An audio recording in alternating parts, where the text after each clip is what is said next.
KD That beat is fire.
That beat is fire.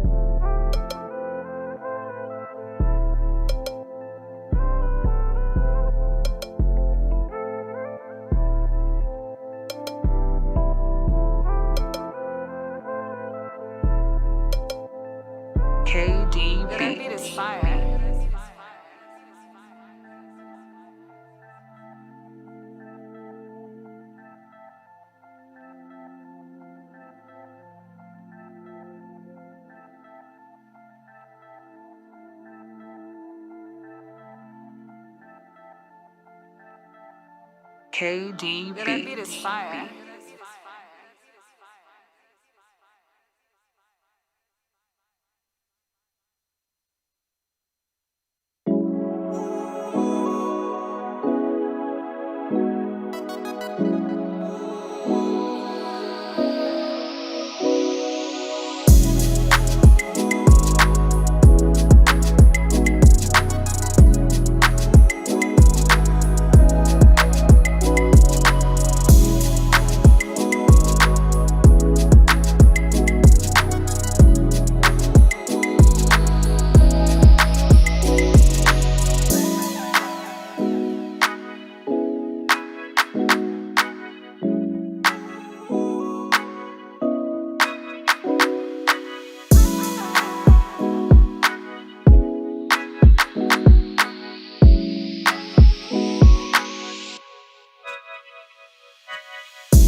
That beat is fire.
Voch is actually like one of the most entertaining people I watch.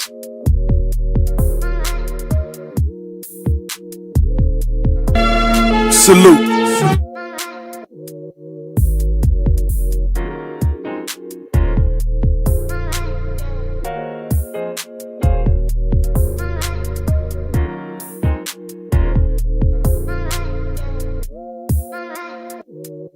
Your mama sure does care about your schooling, son.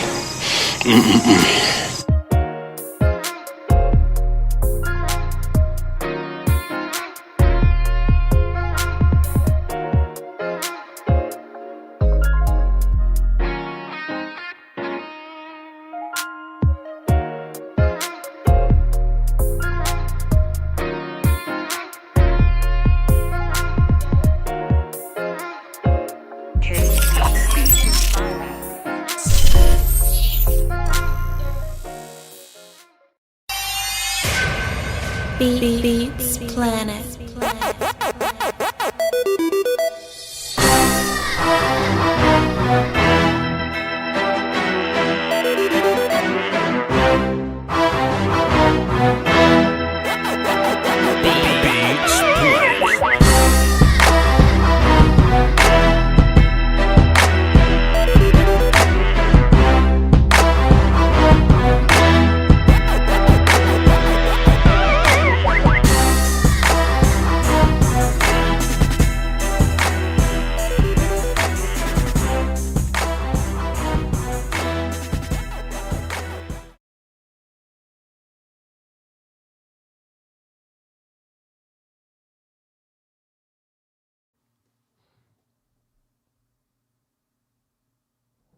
Well, come on inside and get yourself something cool to drink.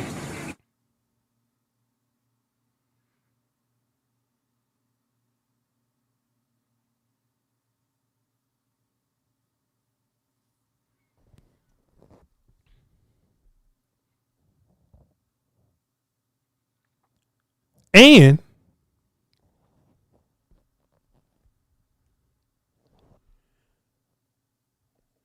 let's use some hindsight. Hey, Bachi. Hey, man, appreciate y'all for tapping in with me. Appreciate that. All the essential workers working at the Blue Flame, y'all work so hard, boy. Y'all just work so hard, man. Damn, boy. Thank you.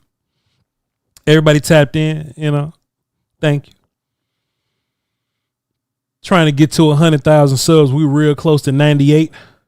If you've hit sub, thank you. Even if you have not, I appreciate you in advance, sure.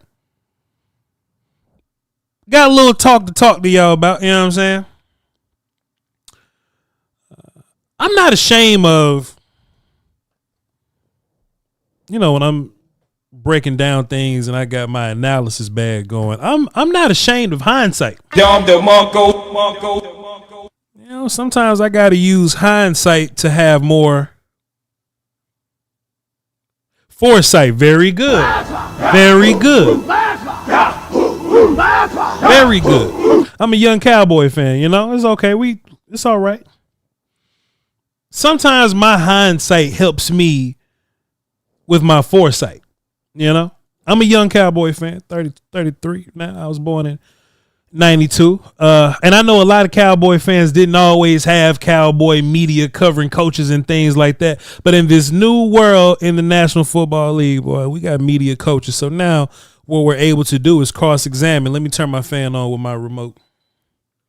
Because my fan has a remote. Man, we're able to cross-examine and compare and contrast. It just is what it is. You know what I'm saying? For example, we can look at past drafts and compare them to the new ones that we have. You know what I'm saying? We can look at how Jerry used to GM compared to how Jerry GMs now.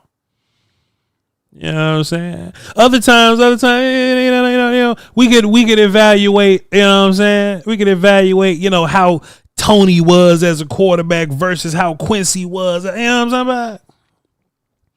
Hindsight helps you. And when you evaluate the move from Drew Bledsoe to Tony, it'll further prepare you for how we move from Dak to whoever. The hindsight will always help you with the foresight, ladies and gentlemen. You learn your lessons. You gather information and you learn from your past transgressions or whatever, I think every time we get a new coach, we learn a little bit from the last one. Did you hear what I said? I just think it's going to be a lot of buttons today, ladies and gentlemen. I just want y'all to, I don't come on here and talk unless I've been thinking a little bit. You learn a lot about your new coach based on what you thought about your last coach. The game is just a game. I was thinking about Mike McCarthy, ladies and gentlemen.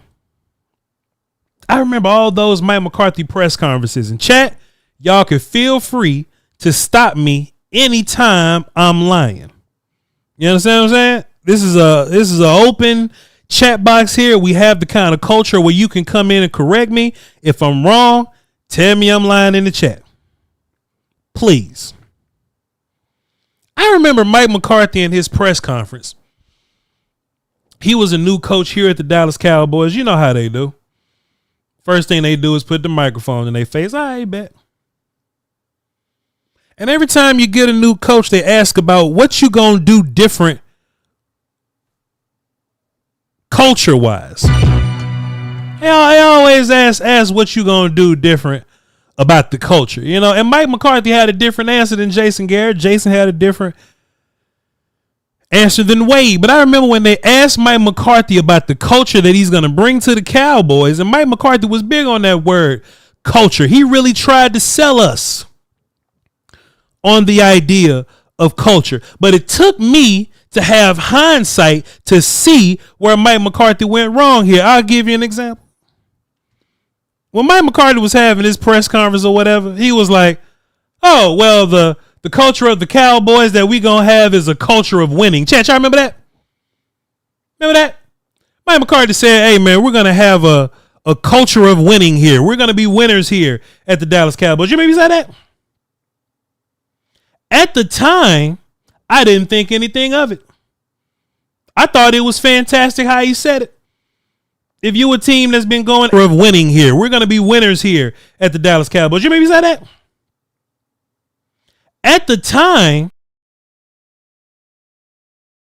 I thought it was fantastic. It's been going 8 of the has got a little more high. Because wins don't dictate your culture. Your culture dictates your wins. Down the monkey what I said. See, the thing about winning culture, you know what I'm saying? You can't go into it before you build your culture talking about we going to be a winning culture. A winning culture is like a result. You know what I'm talking about? A winning culture is like a result. For example, if you would have asked Pete Carroll and his Seattle Seahawks team what their culture was, right? They were a winning team, but Pete culture, that's you got here, right? Pete Carroll wouldn't look at you and say that his culture was winning. He'll say, man, we run the football. Hold on. We back. We bike. Let me quit moving my fingers like this. We bike. We good. We straight. It's a little weather going on outside. Y'all got to hear me. It's a little weather going on outside. Y'all got to hear me. We straight. Are we straight? Hit the refresh. Hit the refresh if necessary. Hit the refresh. Let me know if we straight. Let me know if we good. But can you hear me clearly though? I don't want you to hear me choppy. I want you to hear me clearly. Are we good? I just gotta pay the Wi-Fi. You goddamn lie. This Wi-Fi expensive. Can y'all hear me? We straight? What's the last thing I said, man? What's the last thing you heard me say? I should have known something when somebody was hollering snake. I should have known something. What's the last thing y'all heard me say? Y'all say we good. Now let me run this back. It's just a little bit. Pete's culture, cool. Basically, wins don't dictate your culture. You gotta have some sort of culture first. Then you can be like, I'm a winning culture. You know what I'm talking about? Mike McCarthy came out day one and said, oh, we're going to be a winning culture. How? My example was Pete Carroll and his Seahawks. If you would have asked him what his culture was, he would say that we're going to run the football and we're going to be gangsters on defense. That's what Pete Carroll would tell you, that's what his culture is. And honestly, that culture has followed. Like wherever Pete Carroll go, they're going to run the football. They're going to be gangsters on defense. That's what USC was. That's what Seattle was. That's probably going to be what Vegas is. If you Mike McCarthy, you simply can't say, oh, we're going to have a culture of winning. Your culture got to be something that's the reason why you're winning. Chat, that makes sense? Am I lying? Do y'all remember when Mike McCarthy came out and said that? This is all hindsight. This is just me using hindsight. And I didn't think that way until Brian Schottenheimer came out here and dictated what his culture is going to be. And he didn't say, oh, it's just going to be a winning win. Brian Schottenheimer didn't just come out here and say the same thing that Mike McCarthy said. Because your culture may or may not be a winning one. Your culture may or may not be a winning one. And if that's the case, you might want to change something and then see if you'll win in a different type of way. But whatever your culture is, you just can't come out and be like, oh, man, we're going to win football game. You know what that sounds like? Me going back and listening to it, right? You know what that sounds like when Mike McCarthy comes out and said, oh, we're going to be a winning culture? That's just like Mozzie Smith saying, I don't like football, but I like to hurt people. That's just like Tyler Guyton saying, oh, I'm nasty. I like to whoop people on the field. And that's just like the toxic baby daddy saying, oh, yeah, I'm going to come by and cut your grass, but I'm not. Same thing. It's the same thing. Mike McCarthy had no clue what he wanted his culture to be. Mike McCarthy had no clue what he wanted his culture to be. Because if he did, he would have said something a little more nuanced than just winning. I'm mad as hell because I feel like wasn't nobody saying nuance but me. I thought I was the only one saying nuance, and now I look at the TV, everybody saying nuance. I ain't saying they got it from me. I'm just saying. If you really had an idea of your culture, man, you would have had more nuance with your answer, dog. You would have had a little more nuance with your answer, dog. What do we know about Brian Schottenheimer in just 3 interviews? Brian ain't talk much. He only been the head coach for 3 months. But what has Brian Schottenheimer told you that his culture is going to be? It's going to be a culture of leadership, accountability, whooping ass. We going to be physical in the trenches, outside in. And then he started talking about winning. Mike McCarthy literally looked us in the face and said, hey, you know, I'm gonna do a little better. I'm gonna do a better job of doing right by you. And we said, what you gonna do to do right by us, Mike McCarthy? He said, shit, cut your grass. That's what he said.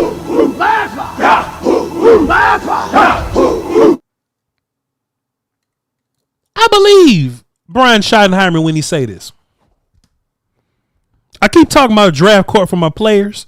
You know what I'm saying? We got to come up with a court for these coaches and administrators and front office folk. I don't think Schottenheimer lied to us yet. You remember they was at the it was probably like the combine or something. The combine interviews, they were sitting at the table. Schottenheimer had his coffee, his little coffee with his little coffee thing. What you call the thing on the coffee cup to keep it from getting too hot on your hands? That lit cardboard, that lit cardboard that's wrapped around the coffee to keep your hand from getting too hot. Y'all remember that interview? And they was like, "Hey, Schottenheimer, man, what you think about doing with this draft?" And Schottenheimer say, "Hey, I don't know, but we trying to draft a leader and a dude. I know that much." And I was like, "Well, Schottenheimer, the Wi-Fi again? My Wi-Fi a sleeve, thank you. My Wi-Fi messing up again. Let me know my Wi-Fi messing up again. Let me run a speed check on the opposite window just to see something. But sleeve, yeah, the little John to keep a coffee turtleneck. That's what it is. I'm gonna run a speed test on my situation because I got a lot to say today. I got a ton to say today. I got some decent speed. It just ain't moving fast. It's all right. This will hold us down. It's just raining outside in the DFW. It's okay. Hey, yo, Schottenheimer, man, what you man? We trying to build some leaders, man. We trying to just build some. Hit refresh if it's looking bad. Hey, we trying to build some leaders, bro. We just trying to build some leaders around here. And then a coffee jacket. That's exactly what it is. And then he came back and said, "Well, Shotty, you ain't got to tell us the answer, but what you thinking about drafting?" And Schottenheimer looked you in the face. He ain't lied yet. He looked you in the face and said, "Hey, man, we got to get tougher in the trenches. This game is won in the trenches." Coffee Con, I'm sure. The game is won in the trenches. And we'll figure out the outside stuff. There's ways to add speed to your offense, but you win and you die through the trenches. He said that. He looked us in the eye and he said that. And it just so happens the options that the Cowboys had when they were available on the clock was guard Tyler Booker and 3-tech Walter Nolan. It was between them two. Which is a much different conversation than Mozzie and Bergeron. But it is what it is. I don't think it's a coincidence that Brian Schottenheimer came out and told you, "I want leaders on my football team. I want high character guys on my football team." And then you look at who the Cowboys drafted. 6 leaders. 6 character guys. 3 of them in your first 3 picks. There was a point to be made about the character guys that was picked for your football team, and there was a reason why they were separated on the Cowboys' big board. Don't ask me how I know. Everybody been talking about, well, Voch, this player that I thought was good fell in the draft. Why? I think there's I think there's an extra concern around the whole league. I think there's a concern around the whole league to do a little better about dealing with character guys. But it seemed like the Cowboys took it one step extra. Because there was a lot of players that could play that didn't get drafted all that high because they had character remarks. A lot of my sources told me, because they write their name in purple when they're character guys, that a lot of good players slid because of character. But it seemed like the Cowboys went a little extra with this. It seems like the Cowboys went a little extra with this than the rest of the teams did. Tyler Booker is such a leader. He leads from the guard spot. You know what I'm saying? You know how hard it is to lead from the guard spot? And if you go listen to Will Anderson did an interview. They asked Will Anderson about Tyler Booker. He said, "Hey man, Tyler Booker, one of the greatest leaders I ever seen. He ready to go right now. Da da da da da da da da. You damn right, Skywalk. Still my sources. My sources. Skywalks. Not only did I have a source, but I double checked with another one. You damn right I did. Will Anderson came out and vouched for the leader that Tyler Booker is. J.C. Latham publicly vouched for the leader that Tyler Booker at guard. Your guard leading your quarterback. What you know what type of leader it Hold on, dog. I found something on Twitter I wanted to share with y'all. I'm gonna share this. My man's. Shouts out to Brandon Laurie, man. Brandon Laurie does a good job of curating cowboy content. He go on all the social medias and he curate all the. What is Brandon Thorne following me for? That's hard. Shouts out to Brandon Thorne. I didn't know he was following me. Let me see something. Let me scroll down. They was talking about Tyler Booker.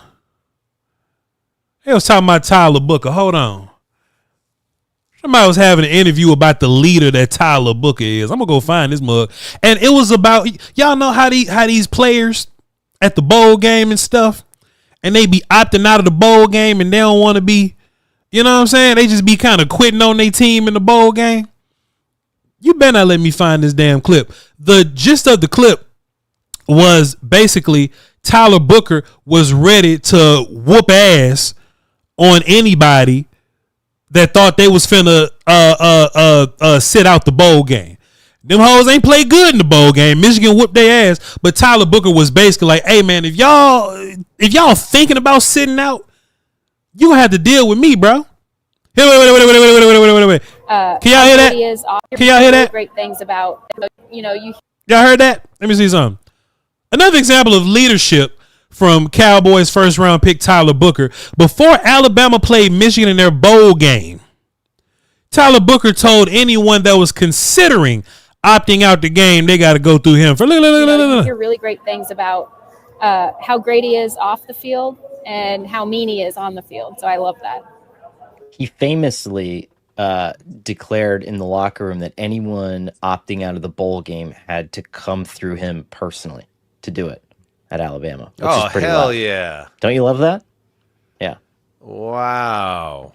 I mean, I know y'all going pro, but like, is you trying to box?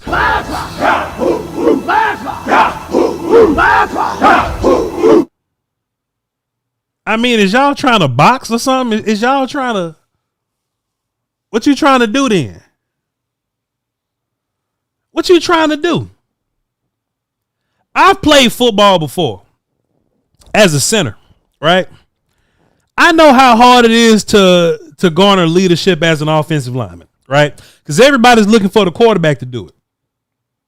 Everybody's looking for the quarterback to do it, and then they looking for like the next best playmaker to do it. You know what I'm talking about? If you gain respect from your peers as an offensive lineman, that is special. And I don't think it's a coincidence that Schottenheimer, after all this leadership rhetoric, chose this one. On top of the fact that he whoop ass on the field. You know what I'm saying? Don't get that lost. It ain't like he leader and he trash. But I feel like you can only be that kind of leader if you a bad boy. And then I thought about something, man. Because not only is he leader guy, but Donovan is leader guy. Revel is leader guy. Blue is a very mature young man, but you know, like that was Quinn's team probably. I know for sure Shamar was leader guy on his squad respectively. There's a couple undrafted cats too that I heard that they was big on their unit in particular, but team leader stuff matters here. And I wonder, man, I started thinking, I say, what make the Cowboys want to lean so hard on this play? What make the Cowboys want to lean so hard on this card? Like this you play?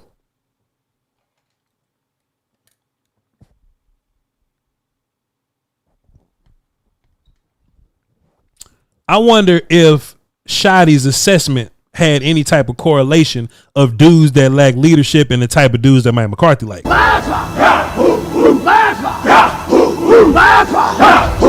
I'm curious because this is something that we talked about when Schottenheimer was first spoke upon as potential new head coach guy, is the idea of dirty macking. We talked about this. We came on the channel. We talked about this. Schottenheimer got a chance to dirty mac. That gives him an advantage. Because if you are, man, what's old boy that coached in Detroit, the offense coordinator that's coaching in Chicago now? What the name is? What's my boy name? Give me his name. God damn, well, don't nobody know. We're around Hong Kong, man. There's a new dude in town. Badass dude from Hong Kong. Buying up everything. Ben Johnson, right? Say, for example, Ben Johnson comes in and does the interview for the Cowboys. All Ben Johnson has is his bag of tricks and his experience that can convince the Joneses that he's the coach for the job. What Schottenheimer has is his bag of tricks, his experience, which is long as hell, but then Schottenheimer gets to go,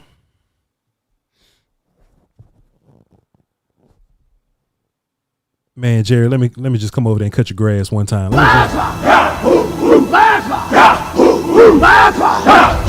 And let me tell you why it's impactful that Schottenheimer proposes, let me cut your grass. Because Jerry been waiting on Mike McCarthy to come over and cut the grass, but he will not come over and cut the grass. So the first thing that Schottenheimer gets to do is say, hey, I'm going to come over there and cut your grass, I promise. And Jerry Jones believed him. It's the dirty macking for me.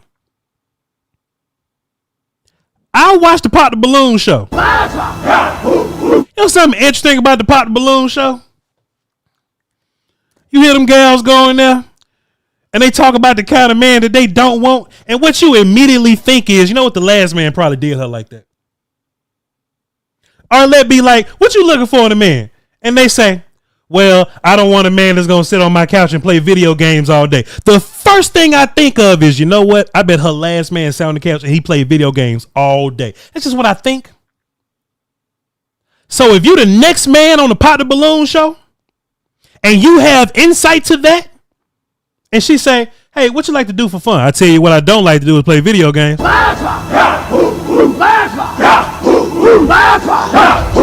Then you automatically have your way in. Chad, am I making sense?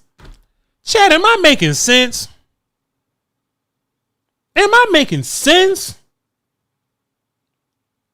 Damn, boy, y'all spent a lot of money on CD Lamb, boy. It's a shame he's just running upfield and turning around. Let me show you a better way I would use him. Damn, boy, Kevontae Turpin, one of the fastest players in the league. This cat can't use him somehow. Let me show you how to do it. Damn, Jerry Jones, this character right here didn't promise you that he gonna get run game going. Oh, Jerry, let's go get that kid from Arizona. Let's switch run game in here. Let me bring you something here. Oh, Jerry, you've been trying to get this defense on track for a long time. And let's bring Eberflus. Ain't you familiar with Eberflus? Wasn't he on this team before? Oh, Eberflus always got a top 10 defense. Jerry Jones. Let's bring it. Oh, Jerry Jones. I saw the mistakes. I don't want to let Dak Prescott throw the ball 50 times. Oh, Jerry Jones. Jerry Jones. Let Eberflus come in here. Not Eberflus. Ben Johnson. Let Ben Johnson come in here and don't say nothing about the grass. Hey, that's a cool interview. You ain't say nothing about the grass. Brian Schottenheimer mentioned the grass. He's going to fix that door. He's going to replace the light on that microwave. He's going to put that battery in your damn smoke detector because I know that motherfucking beeping because I know that motherfucking beeping because I know that ain't no way, yo. Look, if all this going bad and you got a man sitting on the couch playing games all day, I know your smoke detector beeping. I know it is. Schottenheimer had to be looking around at the guys that Mike McCarthy drafted. He has to. And look, even if Mike McCarthy didn't officially draft him, they was drafted under your watch. Todd Archer says this all the time. The head coach is the most powerful person in the Cowboys organization if he chooses to use it, because Jerry Jones is looking to delegate. He's looking to delegate. So even though we may draft character guys or guys with character issues, and Mike McCarthy may not have asked for it specifically, Mike McCarthy didn't look, for example, right? For example, this is something they've been vouching for. I'm sweating. It's all right. This is something they've been vouching for. Y'all remember when that video about Will McClay? Remember that Will McClay video came out? He was like, hey, man, we got Mozzie and we got Bergeron. We got Mozzie and we got Bergeron. Jerry Jones, if you go back and look at the video, Jerry Jones looked at everybody. He wanted everybody's take. Jerry Jones wanted everybody's input on this.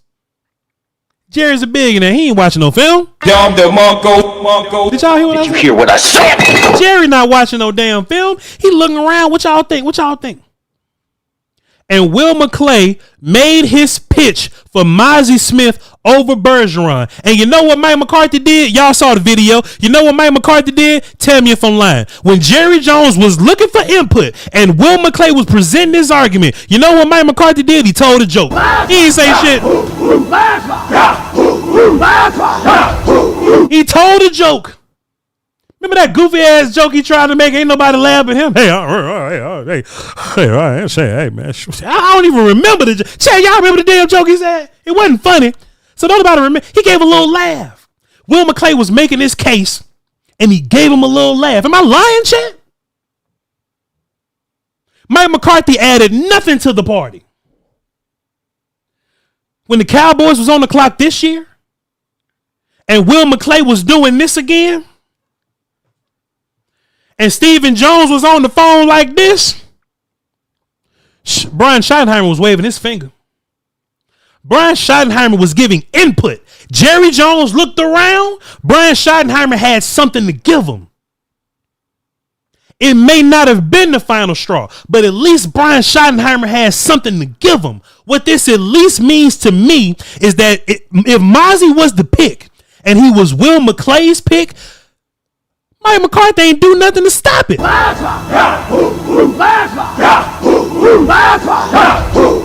What if in that instance, Will McClay presents you with Mozzie versus Bergeron, and Mike McCarthy comes out and said, you know what? I'm not feeling XYZ player because I don't think he fits my culture. I'm not feeling Mozzie because I don't think he fits my culture. Whether they would have listened to Shotty or not, it was input. It was something. Mike McCarthy can't say that because he ain't had no culture. Y'all remember, my culture is winning. What I said earlier, your wins don't dictate your culture. Your culture dictates your wins, man. Mike McCarthy was just along for the ride. He's just on the roller coaster, nigga. He's just here. He's just around. Hit the sub if you haven't. Hit the like if you haven't. He's just around. Brian Schottenheimer has a type, ladies and gentlemen. We know the Cowboys like tall, lengthy players, size, height, size, width, size, weight, can run, speed, all that length. Brian Schottenheimer got a type, bro. So I wonder, we back to dirty macking now and cutting grass in video games. I wonder if Schottenheimer went to say on his interview, we back to dirty macking. I just wonder if Schottenheimer said, man, I never would have drafted Kelvin Joseph, bro.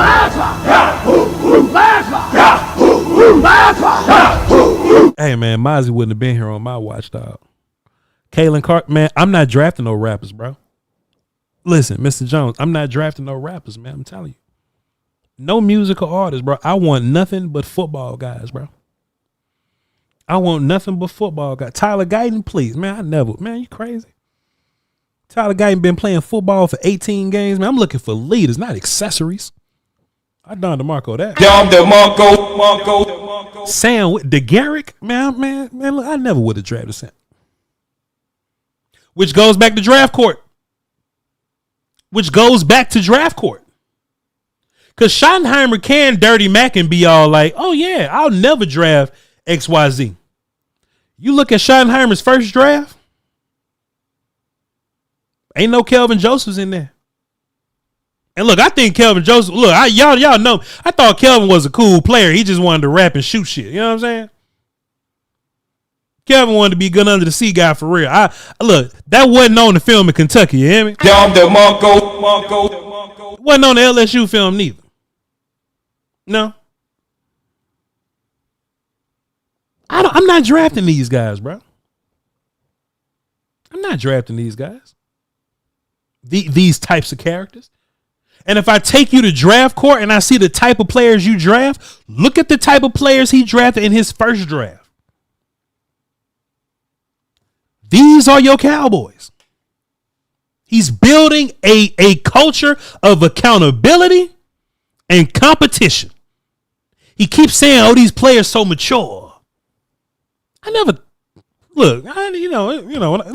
Look. When I first heard Kelvin talk, and Sam for that matter, Kelvin ain't in the lead no more. I could talk about him.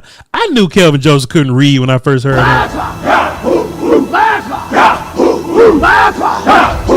I knew Kelvin couldn't read when I first heard him talk, but I was like, "Hey man, look, you ask Rebel what position you play. Rebel say cornerback. You ask Kelvin Joe, he say corner." Did you hear what I said? I knew something was off by Kelvin. You know what I'm saying? He ain't in the lead no more, so I can say I knew something was off by Kelvin. Brian Schottenheimer said this, ladies and gentlemen.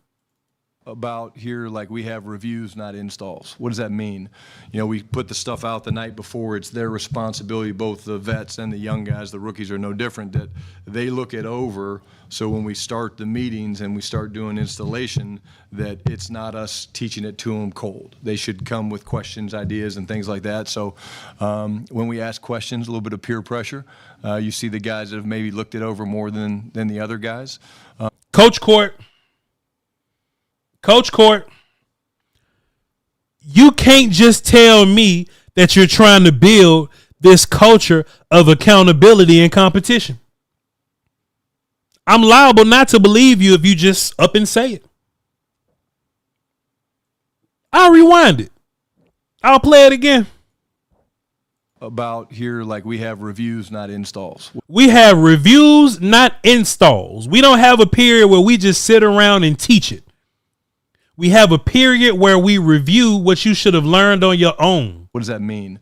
You know, we put the stuff out the night before. It's their responsibility, both the vets and the young guys, the rookies. Hey, this is what you need to know.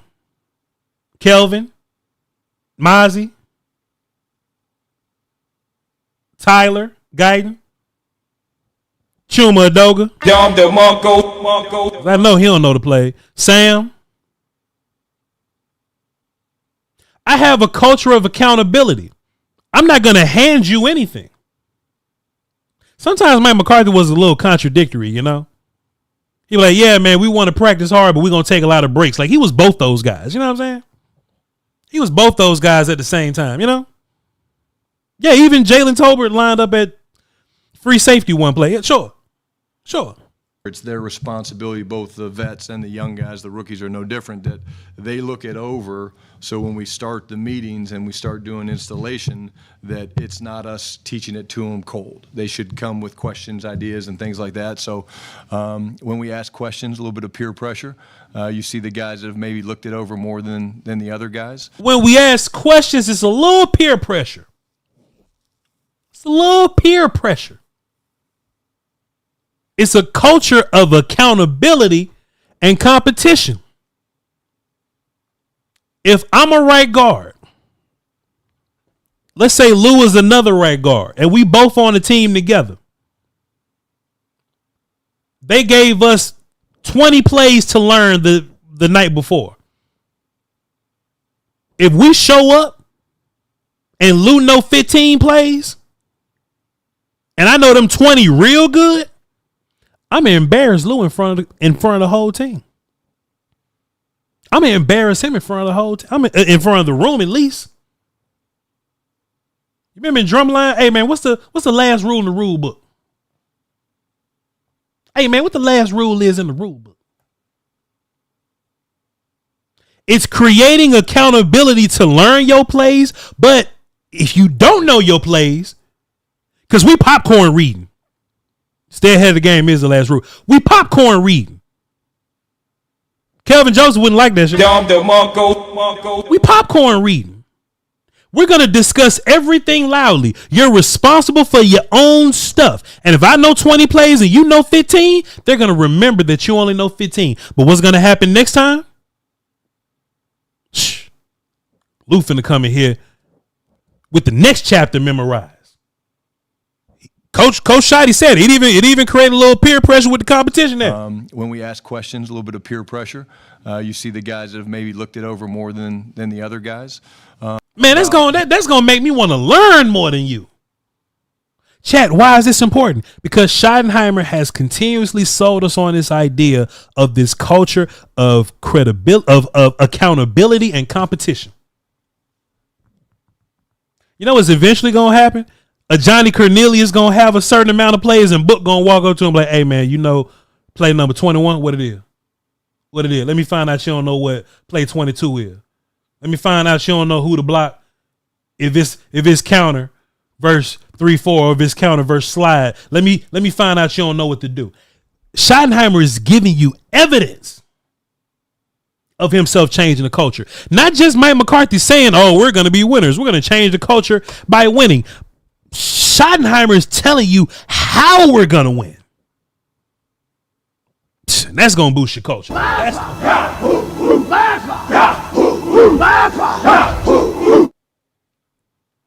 But it gotta work hand in hand, you know what I'm saying? For whatever dish that you're trying to make, your ingredients gotta match, your groceries gotta match, which gives Schottenheimer even more credibility in my eyes, right? Cause you can't, I would keep getting on Kelvin because he ain't in the league no more. You can't bring all the books to the table and you got players that can't read, dog. You know what I'm talking about? You hear what I said? You can't do it. It gotta match up.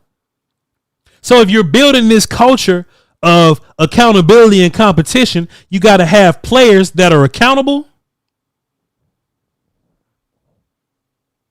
and competitive. That was a little loud, my bad. Competitive. I'm assuming that if I saw Mike McCarthy, he would slap him. No, I make too much money to go to jail now. But Schottenheimer had to get the right dudes to be able to work hand in hand with what he's trying to build here. And you know what's going to happen slowly? We're going to slowly just phase people out. Phase people out. I keep saying. I said this on Foot Show the other day. I don't know if I said it like this, but I did say something like this. If you're looking at the Edge Room, and I'm going to keep looking at Sam because Sam ain't got no sponsor. Sam ain't have a sponsor in 2 years. If you're looking at the Edge Room, Sam is not one of White Cotton Churn. Sam is an adopted step baby that was here left over from the Quinn administration, from the Quinn McCarthy administration. Donovan was born here. Mike is an all-pro, so you know what I'm saying? Dante Fowler's a double-digit sack guy. Marshawn Nealon's too young to just kind of kick to the curb in that way. You know what I'm saying? Peyton Turner's a veteran. He can get cut, but whatever. Even if you sign another young veteran like Carl Lawson or something like that, Carl Lawson got in the he has a tie to White Cotton at least, and he was a guy that started and played games for you last year. Man, if you Sam Williams and you not coming on your best behavior, Sam Williams ain't got time to show up tweeting talking about they not giving me a chance. Will Still, this is what I was saying earlier when I was on your show. I wasn't directly saying that players can't be tweeting or whatever, because players gonna tweet. I don't care about them tweeting necessarily. But what I'm saying is if you Sam, maybe if it was years ago, and you had a sponsor and you was brand new on this team, maybe you can come on Twitter and complain a little bit and say, hey, all I need is a chance and da-da-da-da-da-da-da-da. Sam, you an old ass man now. So now we in the place to where it's like, hey, give me the production or you can bounce. If anything, Chad, can I keep it a buck with you? If anything, Sam got to be way better to even... Sam got to be way better. Because if it, like, let's say it's Sam and it's Donovan, right? If they wasn't what, they're going to at least lean on Donovan because he's your baby. He's part of this thing. If Sam is what with Dante Alente is, you know what I'm saying? Dante got the money, you know what I'm saying? So Dante probably be here. Sam cannot afford to have a pedestrian camp where Terrence Steele beating the hell out of him every time. That room too deep now. Sam wasn't born here. Sam is Jon Snow. Sam's last name is Snow in a family full of Starks. You a step baby. You a step baby.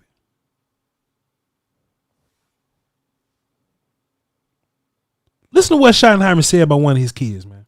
There's an intentionality about this group. Just yesterday, you know, we did some stuff like drill work, walk through different things, and the ability of the defense to communicate and the coaching that was going on. It just, like, sometimes you're coaching a guy and he's young and he's kind of looking around and whatnot. Like, to watch Donovan look. You could tell Sam be playing in the grass and just kind of. You could tell Sam be on the sideline on a knee, not paying attention, just playing with the grass. Fucking around with the rocks and the turf. You could tell Sam one of them. You can just tell. Every time we see Mozzie, what Mozzie look like? Mozzie he's just like this.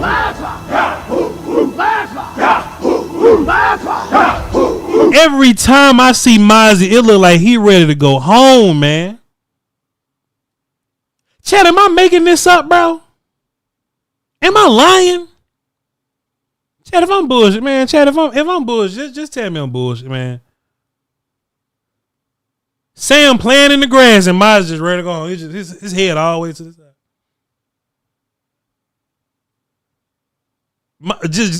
Mozzie just look like he just complaining. His head always, his hand on his hip, his head, so he just ready to go home. He ain't say that about Donovan though, bro. Let me just run it back. I don't want to pause too. Let me just run it back, see what he said. There's an intentionality about this group. Just yesterday, you know, we did some stuff like drill work, walk through different things, and the ability of the defense to communicate and the coaching that was going on. It just, like, sometimes you're coaching a guy and he's young and he's kind of looking around and whatnot. Like, to watch Donovan look into A-Dub, you know, Coach White Cotton's eyes, it's like he's hanging on every word he says. And so I think that tells you that you have selected the right guys. I'm looking Coach White Cotton in the eyes, bro. I'm not here to mess around, bro. I'm here to retain information. Y'all remember them camp clips when Coach Z was getting on the Mozzie when they was on the sled? And all we saw was Mozzie huffing and puffing. Remember that? Shotty sounded like he was proud of one of his babies, man. He said, hey man, he was looking at Coach White Cotton in his eye. He was locked in with Coach White Cotton. He was right here. Man, it's gonna be interesting, bro. It's gonna be interesting, man. The one thing I wonder, because there's a bit of duality here. I think two sides are gonna clash at some point, and I would love to know how it works. Chad, if I lied about anything, just let me know right now. If I lied about something, just say so. I don't think I did. What's going to be interesting here, and I know I've been pressing all the buttons. I got one more work. Chat, can I do war call one more time? Chat, I got one more war call, bro. Please, chat, just one more, and I promise I'm going to move on from there. I got one war call, and I'm going to listen to some phones. Chat, I got one more. Can I get one more? Please? Let me pull these phones up. Please? Chat, let me just tell you something else I thought about.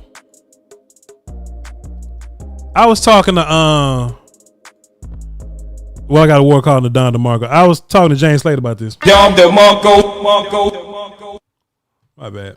It is with it. I was talking to James Slade, and Jane tends to feel like that this team has had a leadership problem. You know what I mean? We're talking about the Cowboys, whatever. She was just like, where the leaders at? You know what I'm saying? Where are the leaders? Where are the leaders?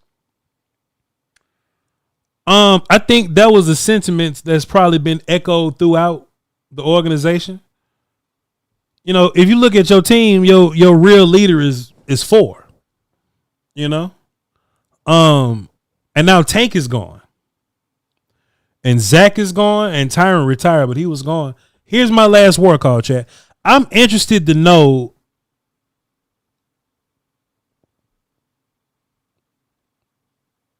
what's the relationship going to be between the players that have to become leaders because they were forced to do it. What happens when they meet the dudes that are natural leaders?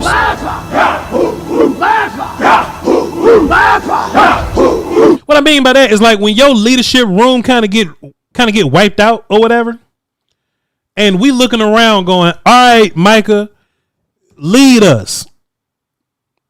All right, Tyler Smith, lead us. CD, I feel you, but lead us, why don't you?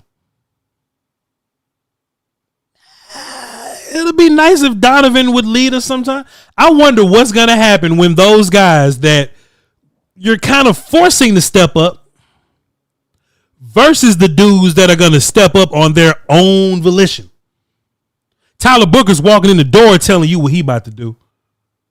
And Zaraku's walking in telling you what he about to do. Revel's walking in telling you what he about to do.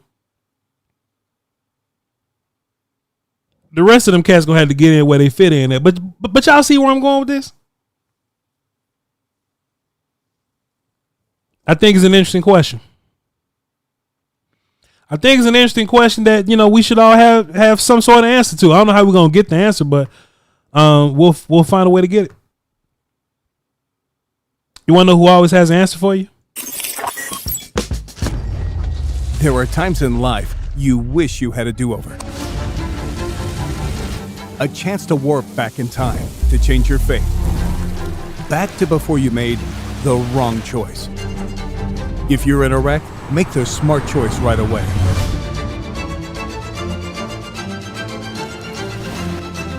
Frankel & Frankel. Chosen by the people, feared by the insurance companies. Call Frankel first.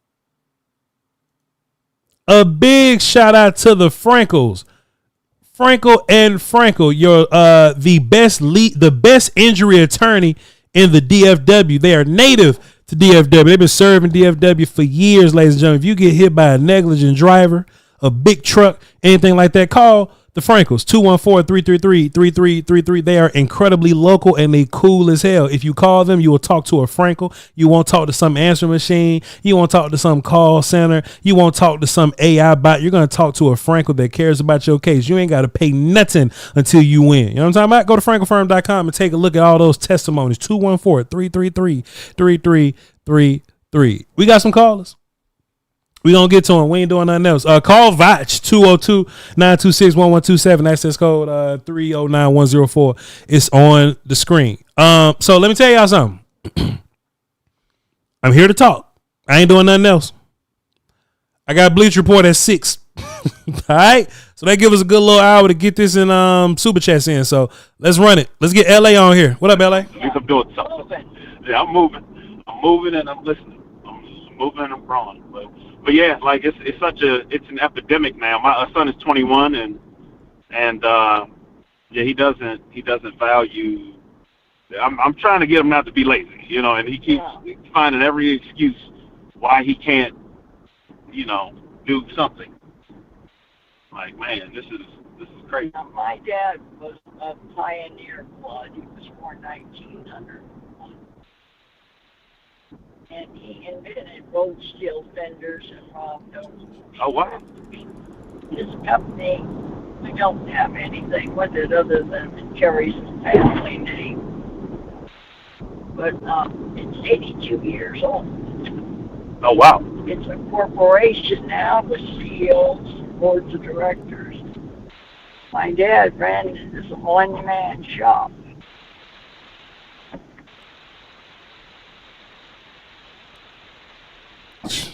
got in an argument with a guy at a machine shop. He needed a particular die, right now because they wanted 5,000 here. Hey man, let me tell you something. One day we're gonna catch LA talking about some wild shit. That was just somebody's grandma. I ain't gonna say nothing else. That was just somebody's grandma. But one day, LA gonna be talking to somebody about some wild shit, and we gonna be live to do it. And we gonna listen to the whole thing. We gonna listen to the whole, and we ain't gonna let them know we listening neither. We ain't gonna let them know we listening neither. We'll get to them. It's all right. We'll get there. Big A, what up? See if you talking to somebody. Hey, Voch, how you doing Okay, Big today? A talking about. What's good with you, Big A, man? What you got for the show, man? I ain't got a whole lot. One point I wanted to say was, I remember last week. I think it was last week when you was talking when we were trying to explain when you were explaining the Booker pick a little bit, and I believe you said that you think that they might be potentially moving into in regards to Dak and the team building of this roster, they might be moving into that same stage plan that they did with Romo 10 years ago, where they moved into the late stage and they were trying to build the offensive line around him. Yeah. So that he doesn't get hurt as much. And I feel like more than ever, I feel like you were right. And I do think that they are positioning themselves towards going into more of a late stage Dak plan. Just not even just off of that, just off of because every time I hear Schottenheimer talk, he reminds me of he reminds me of a smarter version of Garrett. No disrespect to Garrett's intelligence, but he feels like a smarter version of Garrett, because Garrett, every time he talked to the press conference 10 years ago, he would always get stuck in his same coach's mannerisms. Yeah. Like he was almost like an NPC, and he just kept saying the same things over and over again. A lot of those qualities that he would talk about is very similar to what Schottenheimer talks about now, except Schottenheimer is not afraid to get more in depth about it. Yeah. So you fully understand what he's trying to do. For sure. You fully understand his approach. And based off of how this roster looks a little bit, granted they're starting to get more help at receiver, but based off how this offense looks a little bit, I can see it be a similar thing, especially up front to what they had 10 years ago, where you have this offensive line that's a little bit younger, and which is younger as long as they can stay healthy. Now the biggest thing is as long as they stay healthy, you might be able to have that opportunity to run it back to what you had 10 years ago. Because we were successful back then. It was just the biggest problem that you just got hurt and your defense wasn't filled up. This defense is, I think, in a better spot than it was 10 years ago. And I feel like that's kind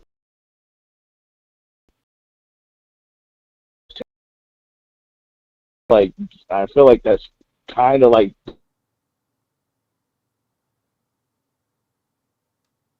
plan we initially tried. We tried it, but we had some things that fell through that we didn't anticipate. And this time around, I think they're trying it again, but they tweaked it a little bit. Yeah.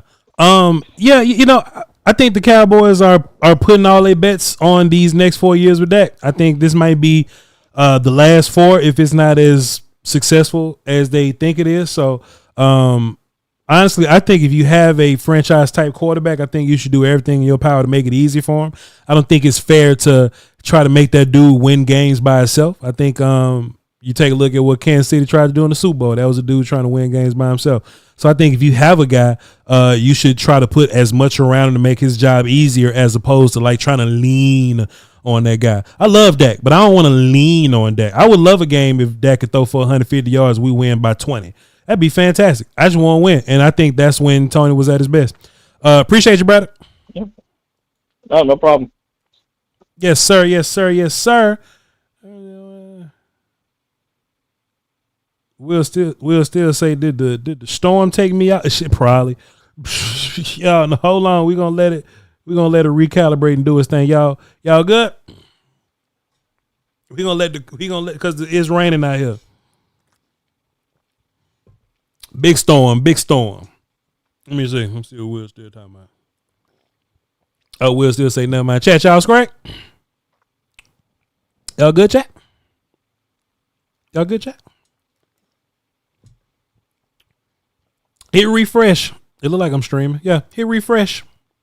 Let me see. Hit refresh. I damn pull a 1,000 live, and now we want to.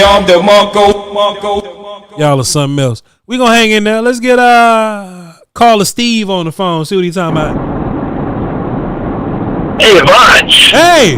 Great to hear you. Yeah, you too, man. How you doing? Watching the draft would help them dip into the superpower that is Voch's thinking on the spot. If you go back a year ago, I was watching the draft show with yourself, Skywalker, and Foot, and we were on the board in the third round, and you were breaking it down. Everyone was kind of going back and forth, thinking, saying who they thought should be the pick and why, and you could see Voch's wheels start turning, and in about 5 minutes, you had me completely convinced that Cooper Beebe should be the pick. And so when that was the pick, I already liked Beebe, but you used your powers of quick thinking on your toes and reasoning to make it really hit home as to why exactly we needed Cooper Beebe to be that pick. So if you ever have time where you want to put something out there so that everyone can see you at your Voch best, you might clip that and show it off for everyone. Appreciate Just a quick thing for you. Yeah, appreciate it. Go ahead. But as far as today's, I really like the fact that we have a head coach that wants to instill accountability, because we have no accountability with this team from the very top. The Joneses do whatever they want, and there's never any accountability. And everyone sees it, from us as fans to media to the rest of the league. Yeah. So it would be great to have, at least from the head coach down, have some sort of accountability towards the players. And which is really the reason why I was hoping they would not sign George Pickens or trade for him. Yeah. Caller Steve, I'm having a hard time hearing you, man, so I'm going to go ahead and get up out of here, but fantastic call otherwise. Appreciate you, brother. Caller Steve was saying his first point. He said, man, Voch, you so great. He said something. Voch, you said something. I don't know what he said exactly, but hey, chat, listen, let me tell you something I learned, man. It was a couple of people in some chat. I forgot which chat it was, but they was like, Voch has gotten full of himself since he been on .com. Look at how he talked to Foots. And I read, he's Voch so arrogant. Look how he talked to Foots. And I was like, man, that's just how I talk to Foots, man. Like that's just how I talk to Foots. Choppy again. Hit refresh. It's raining outside, man. We having bad, man. What's going on, bro? Come on, man. I cut this mug off. Don't get me wrong. I will cut this mug off. Let me see something. Let me run another speed test. Let me make sure ain't no VPNs on. I've heard that. Oh, boy, my speed in the 900s. Is y'all crazy?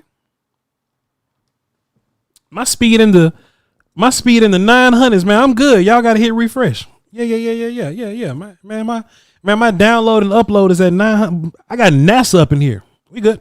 It was like, yeah, man, but it was like, man, look at how Voch talking to Foots. I'm like, man, that's a character that I play. You know what I'm saying? Like I bring information to the party, but a lot of this stuff is character and hyperbole.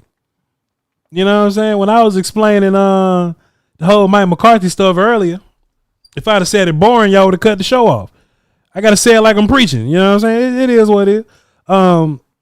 And Will still knows this. One of my favorite characters in any art medium at all is Dwayne The Rock Johnson. That's why I use my hands the way I use them. That's why I talk in third person, first person. That's why I talk in third person sometimes. That's why I talk to Foots the way I talk. This is a character.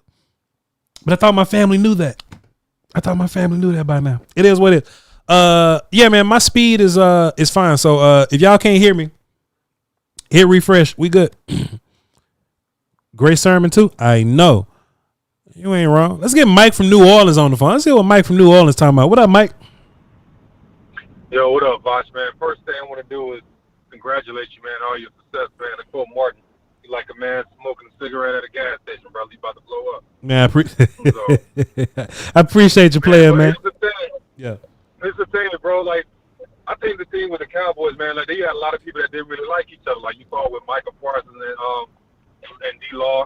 Then, like, I don't know that shit with like Malik Hooker and Parsons really sued over, but it seemed like they didn't really have that. Basically, it seemed like they didn't like each other, like they just working together, but there was just no brotherhood in my opinion. Yeah. So I don't know, maybe I could be wrong, but that's what it seemed like to me, man. But my concern is with the new coach, man. Like Jason Garrett, type of ideology, I mean, so the right type of guy, but we went 8-8 3 years. Yeah. So I just hope it's going to be a little different.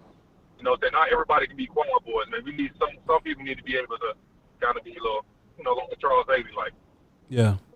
I agree. I do think that there's a way to find right kind of guys and they still have some sort of dog in them. And I'm saying dog because that's just a term that everybody, that everybody can identify with. I don't think you want so many right kind of guys that you lose edge in your culture. But I think you want just the right amount of right kind of guys that got ass whooped to them. I think that's your first building block. I think Tyler Booker's a great example of that. Tyler Booker is technically a right kind of guy, but he whooped folk. You know what I'm saying? So I don't hate what you're saying. Maybe those guys was a little too right. I hear you, man. Oh, and also, man, remember, Scotlandville ain't that far from Natchez, man. So you better lay off your boy. You say who? I say, Scotlandville or Baton Rouge ain't too far from Natchez. So you better lay off your boy. Let me tell you something about Kelvin Joseph. If you think he finna come over here and slide on me, I got stuff that he can't even pronounce over here, bro. I got stuff that he ain't never seen before. I got ammunition that don't make noise over here. With technology to do his old blickies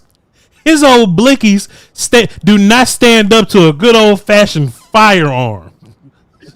I wish Kelvin would bring his ass over here. Hey man, I heard you talking about me on YouTube, man. Please.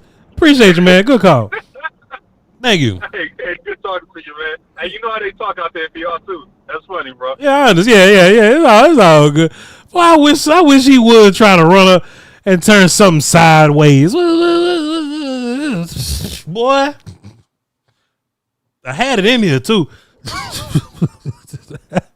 You better ask Will in the chat. You better ask.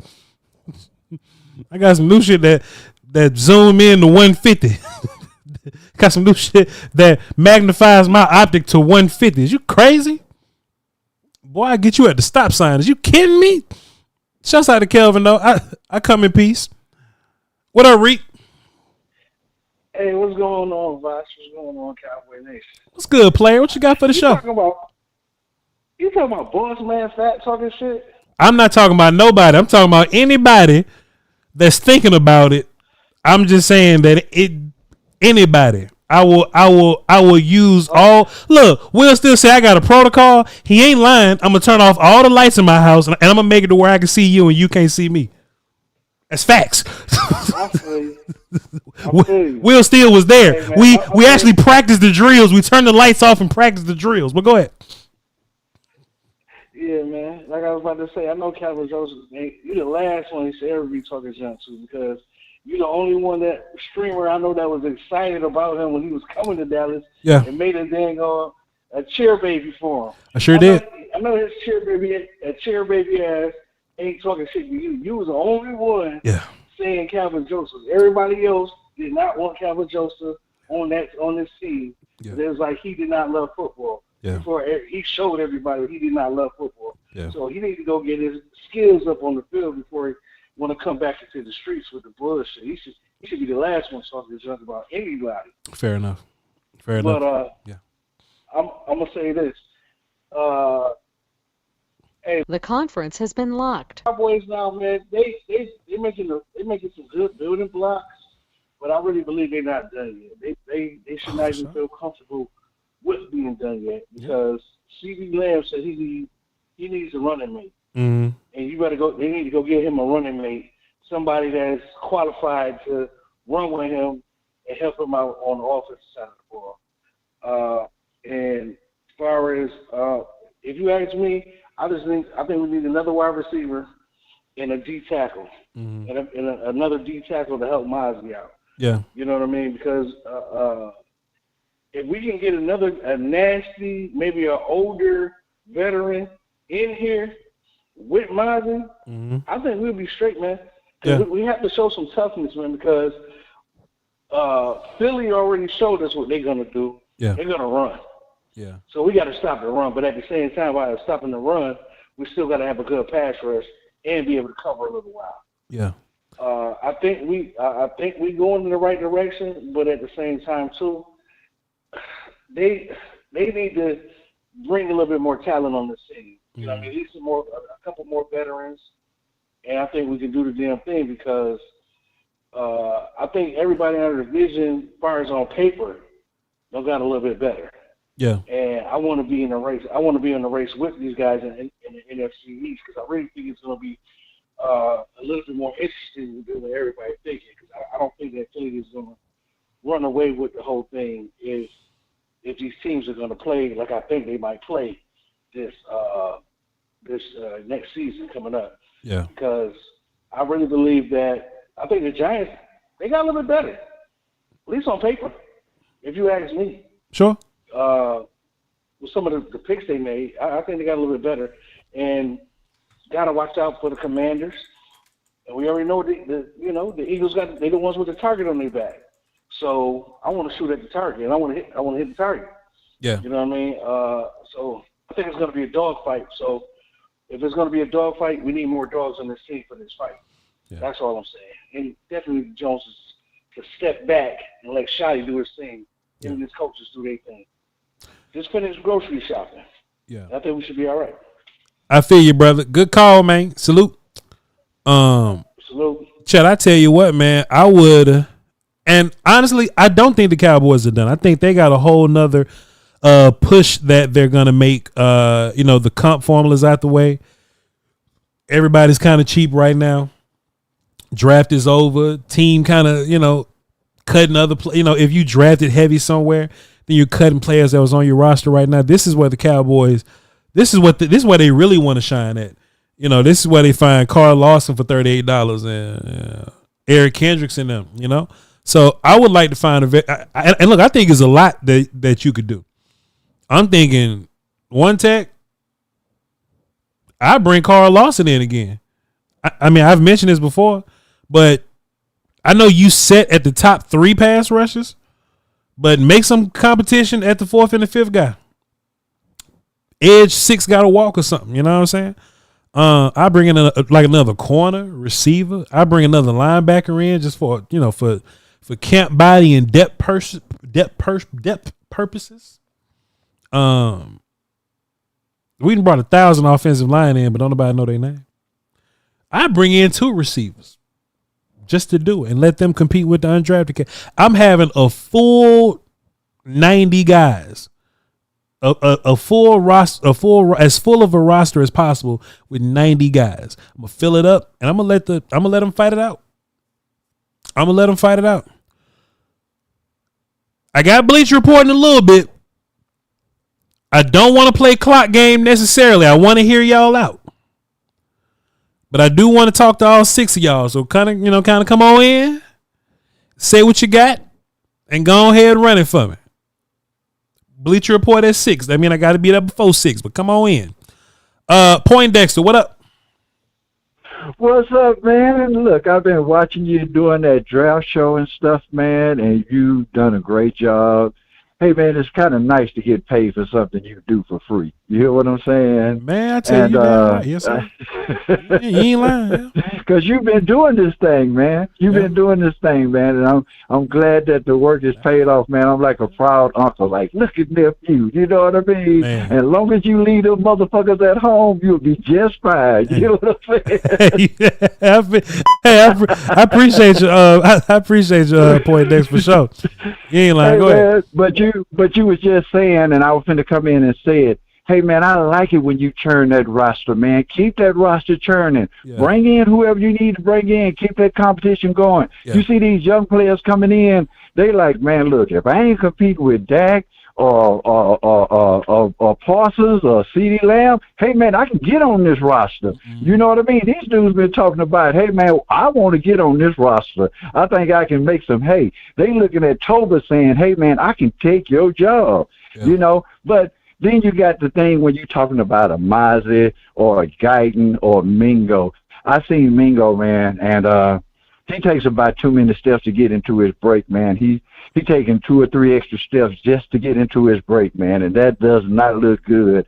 Guyton and Mozzie. One thing about Mozzie is everybody say, oh, because Mozzie in there, they run the ball. No, they run the ball left, right, everywhere else. They run in Mozzie, but they run everywhere else too. Yeah. So I can't say it's just Mozzie. Mozzie got to step up his game, but it's not just Mozzie. You know what I mean? Sure. Same thing with Guyton. If you got to throw the ball so many times, Guyton's not going to look good. Yeah. But how you going to look when you running the ball? When he ain't got to step back and try to stop a dude bending on him every play. Yeah. You know, so it's a team effort, man. This dude's coming to get their job, you know, and they going to have to step up. And I remember you said something about pushing players down the depth chart. Yes, sir. That's what we need to do. We need to get players to push players down the depth chart. Now, if they want to fight and do what they, you know, what was that?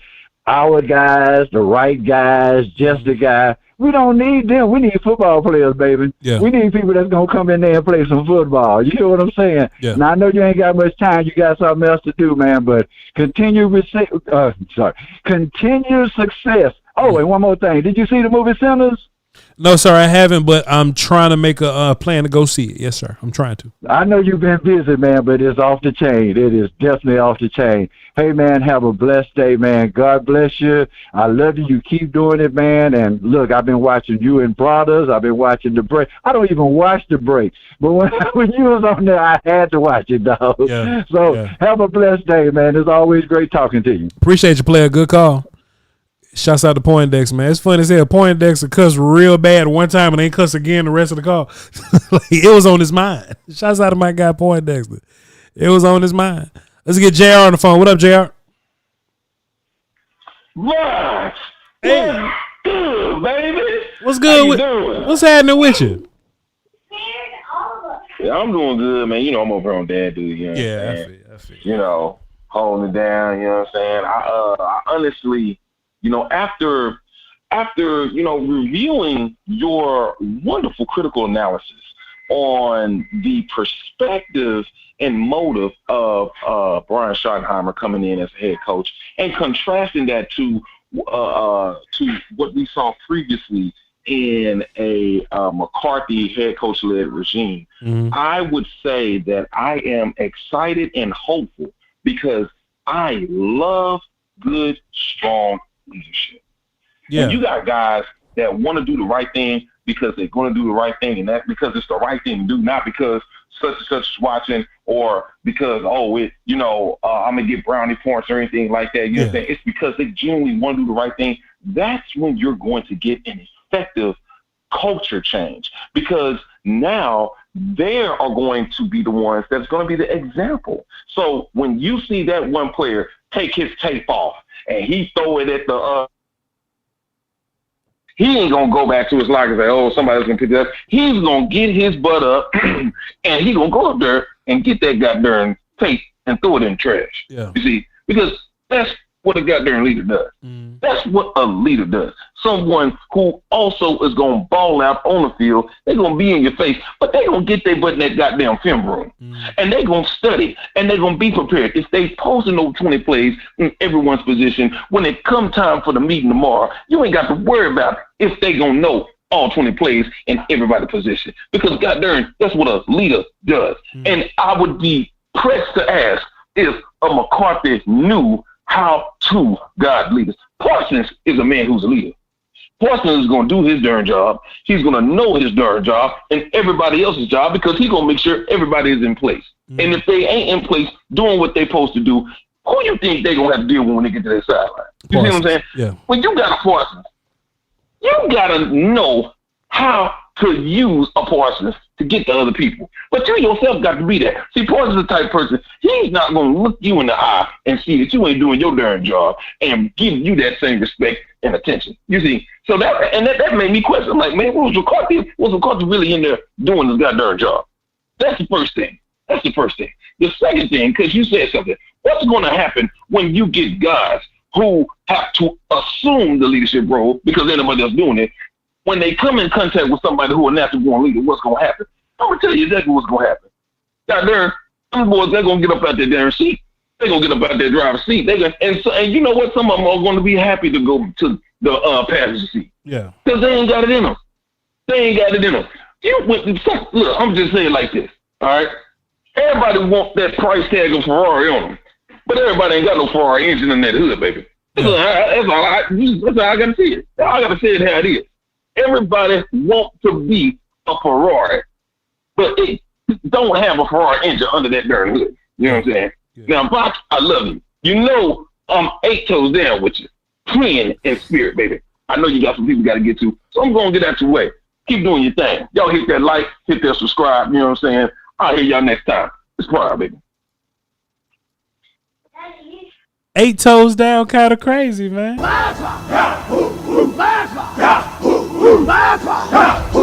Why you say 8 toes down? Somebody just said Leon Sanders. 8 toes down, kind of crazy, bro. Damn, dog, don't do them like that. Hey, let's run through these next 3, read some supers, and I'm tired of saying, I'm gonna run the Bleacher Report. I got a film session after this too. It's ready to go. It's good to go. 475. What's up? Who this?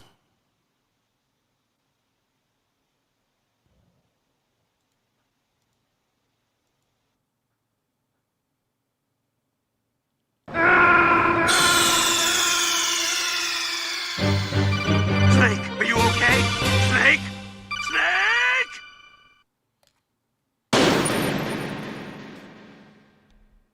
Gotta get the Bleacher Report now. Gotta get on over there. Let's try it again. Let's see. 817. What up? Who this? Hello. Hey. How's it going, Voch? What's happening? What you got for the show? 2 points. First one, I want to talk a little bit about the draft. I just want to make this quick point.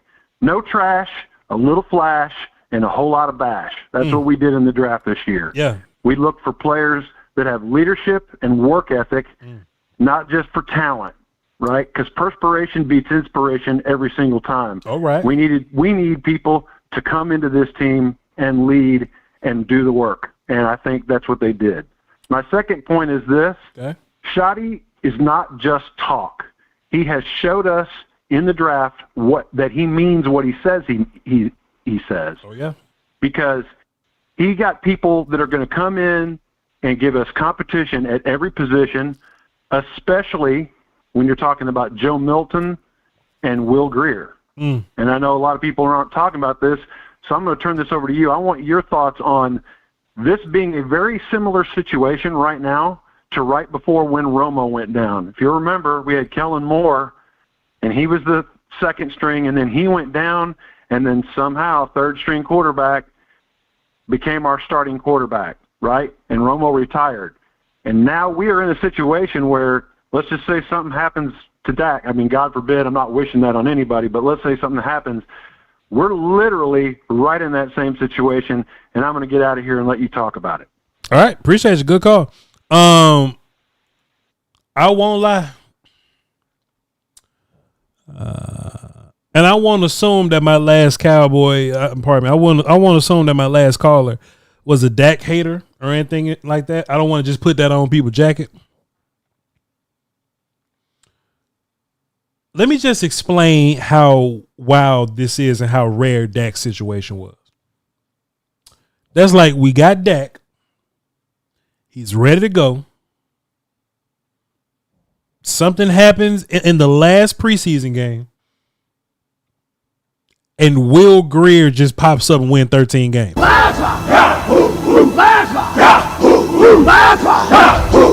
It was wild when Dak did it. It was unheard of when Dak did it. Unforeseen.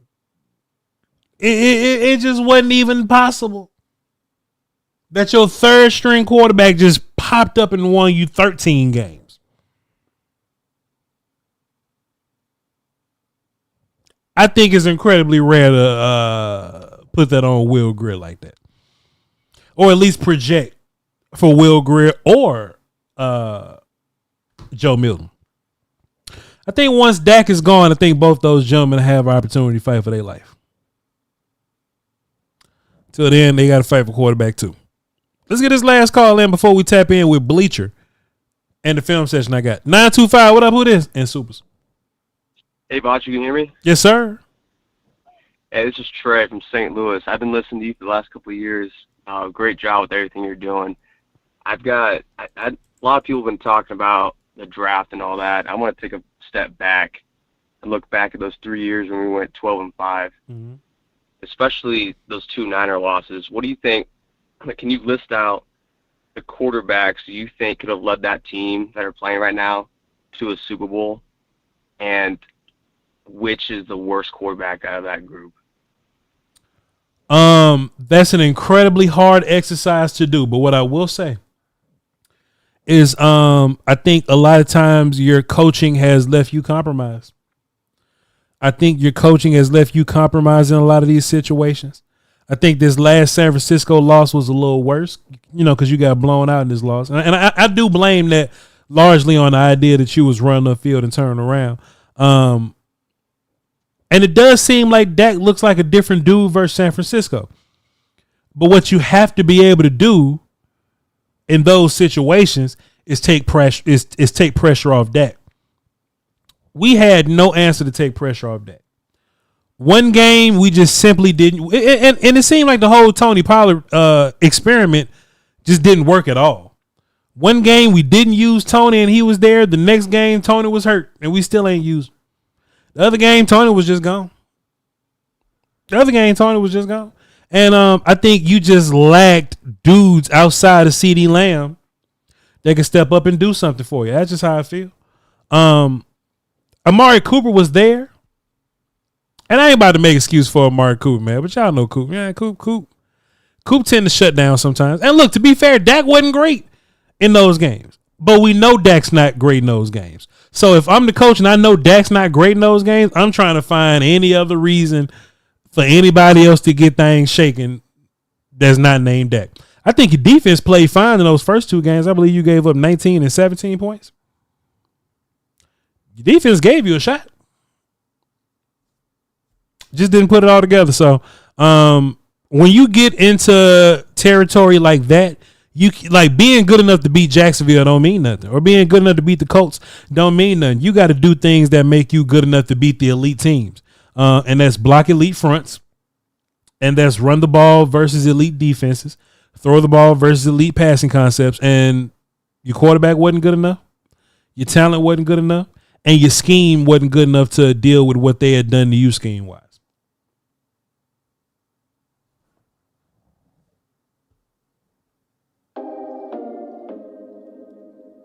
Coop had plantar fasciitis. I don't like making excuses, but Whew. Hour 17, straight, good to go. It's all right. Let me pull all this up here. Where we at? There we go. Myron? Wait, hold on, wait. I'm gonna move you over there. Maximize the screen. Hey, Supers. Gonna hit a little refreshy there. Let's see.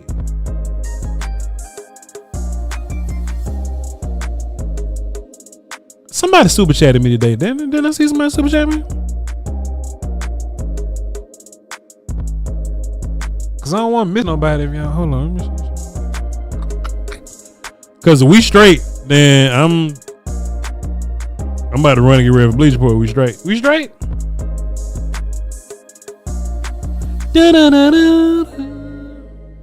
Stopping the run for sure. Viewer activity. Oh shit, we straight. All right, cool. Hey, chat. If y'all want to do anything, hit the like button. That helps out a bunch. I appreciate y'all.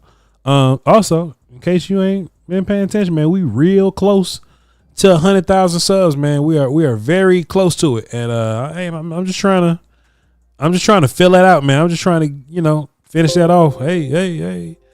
I'm just trying to finish that off, man, so we can move on to the next thing, and not like leave YouTube or anything like that, but like the next goal, you know what I'm saying? And that goal might be, hell, get another YouTube page to 100,000 subs. Whatever the goal is, I'm ready to get to it.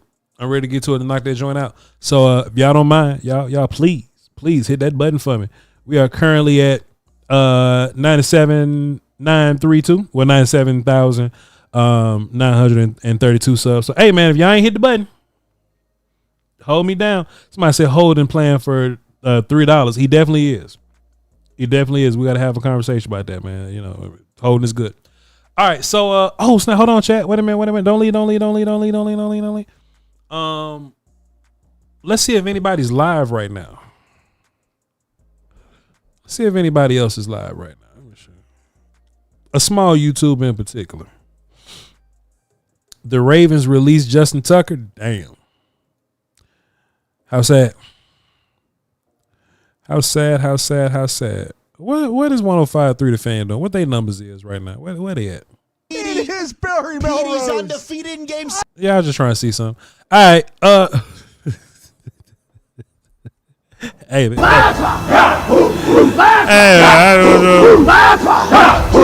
I just wanted to see something real quick. Dallas Cowboys. And we'll hit the live button just to see what the business is. All right. Let's Talk Cowboys is live. We'll click on them, see what he's talking about. Who else is live? That's AI.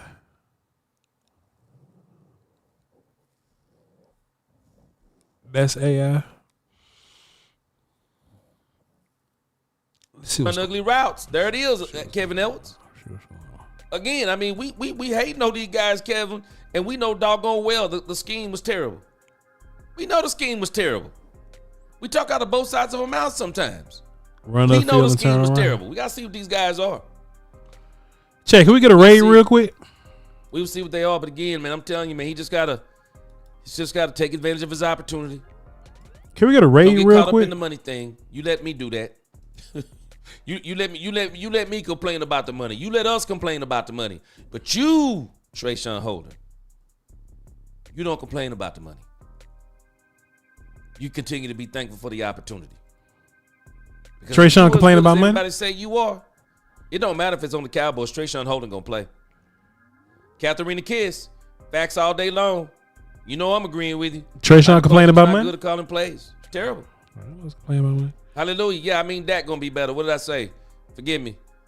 Hallelujah. Skipping streams. Mirko, Tolbert is trash. Hoping somebody else step up. Let me tell you what I hope, Mirko. I hope Tolbert step up. Where that comment at? I hope Tolbert step up. Hold on, time out. Where that comment I hope at? Tolbert step up because that's gonna make somebody else have to step up if they want his job. What comments he reading? One thing I want him to step up. Where he at?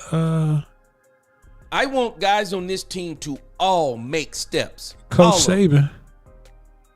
I want Mingo. I want Mingo to be such a force in this camp. Oh, he going down like have to be a force or get his butt off. Comment by he way up here. I'm hoping Trayshawn Holden push him.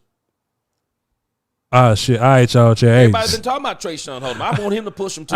Yo, Chad. He reading all his comments one at a time. All take steps. He not gonna get to in us. case we can't find that wide receiver too we want. Okay, let me get out of this. I want us to have some confidence in the fact that maybe we got him. Chad, he not gonna make. Said the one thing I hate is when we get a player for cheap, and he ball out, Chat, he not gonna make it to the raid. He reading comments one at a time.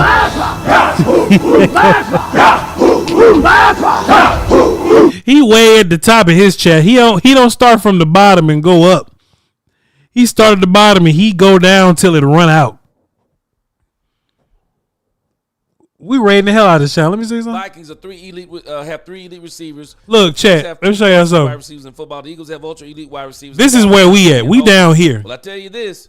Hey, Roland, don't sleep. Roland Rothschild. But we also have, I would say we probably have 3 of the fastest players on offense. The problem is we got to see what they are. Roland Rothschild way up here. Campbell, he's one of the fastest guys in the league. And look, he way up here. And he's going one cut. Look. Anyway, that. We also got Kevontae Turpin. I do believe they're going to use Kevontae. And let's see if he hold on. Let's watch him read like 2 more. Let's just give him a chance, man. He is not going to be the starting running back on this team, I believe. Let's just give him a chance, man. Maybe gonna jump around this time. Some gonna refresh. Think of it as I want you to think of him as the wide receiver. Man, I don't know why I can't ever remember this guy's name. What the name is? Terrence Williams? I mean, the running back that we had. Tashard Choice. We sent him to Tennessee. Tony Pollard.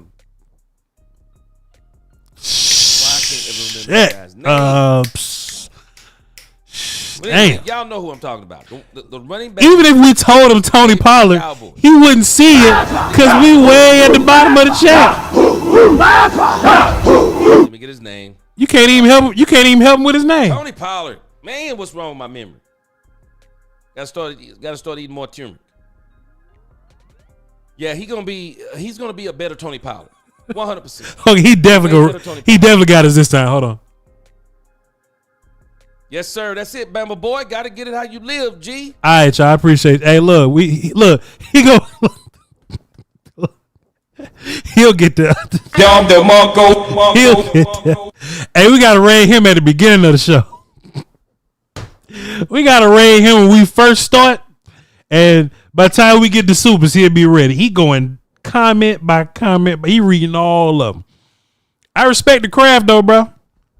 I respect the craft, man. Sometimes you gotta read all the comments, man. All right, chat. I have a film session I'm about to drop, and I was impressed with this player, man. I was very impressed with him. I think he has an opportunity to make the team because of the tight end room. I think the tight end room gives him a lot of opportunities. Yes, sir. I think the tight end room gives him a lot of opportunities to try to come in and make the team. And boom. It gives a lot of opportunities to try to come in and make the team. And like he'll be against John